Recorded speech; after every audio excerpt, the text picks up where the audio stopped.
ভর্তা খেতে পছন্দ করে না এমন মানুষ কিন্তু খুব কমই আছে।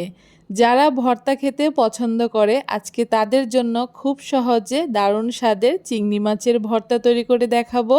গরম ভাতের সাথে যে কোনো রকম ভর্তা খেতে কিন্তু ভীষণই ভালো লাগে। নমস্কার বন্ধুরা, মন কিচেনে আপনাদের সবাইকে স্বাগত। আশা করি আপনারা সবাই খুব ভালো আছেন। আজকে খুব সহজে চিংড়ি মাছের ভর্তা তৈরি করে দেখাচ্ছি। তার জন্য উনানে একটা প্যান বসিয়ে দিয়ে পরিমাণ মতো সরষের তেল দিয়ে দিয়েছি। যে কোনো রকম ভর্তা তৈরিতে অবশ্যই কিন্তু সরষের তেলটাই ব্যবহার করবেন, তাহলে কিন্তু ভর্তার টেস্টটা ভীষণ ভালো হয়। তেলটা খুব ভালো করে গরম করে নেওয়ার পরে মিডিয়াম সাইজের এখানে আমি চিংড়ি মাছ নিয়ে নিয়েছি। এখানে মোটামুটি 150 থেকে 200 গ্রাম মতো চিংড়ি মাছ আছে। আপনারা আপনাদের পরিমাণ মতো চিংড়ি মাছটা ব্যবহার করতে পারেন। এখন চিংড়ি মাছের মধ্যে পরিমাণ মতো নুন আর হলুদ দিয়ে দিচ্ছি, আর তারপরে চিংড়ি মাছটাকে হালকা করে একটুখানি ভেজে নিচ্ছি।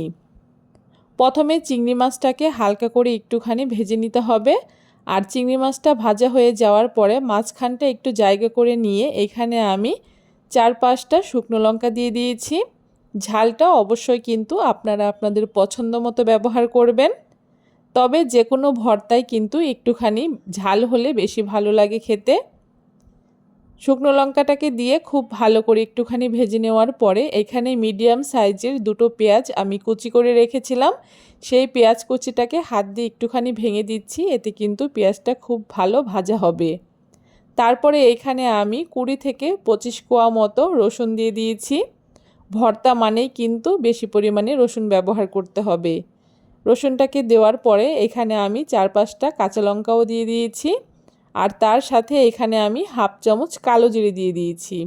অবশ্যই কিন্তু ভর্তার মধ্যে কালো জিরেটা ব্যবহার করবেন। এখন সমস্ত কিছু একসাথে খুব ভালো করে একটুখানি নেড়েচেড়ে মিশিয়ে নিচ্ছি। আর তারপরে যতক্ষণ না খুব ভালো করে একটু লাল লাল করে ভাজা হচ্ছে ততক্ষণ সমস্ত কিছু ভেজে নিতে হবে। খুব ভালো করে নেড়েচেড়ে একটুখানি ভেজে নেওয়ার পরে এখানে আমি 1 মুঠো মতো ধনেপাতা আগে থেকে ধুয়ে কেটে রেখেছিলাম, সেই ধনেপাতাটাকে দিয়ে এখন আবারও খুব ভালো করে মিশিয়ে নিচ্ছি।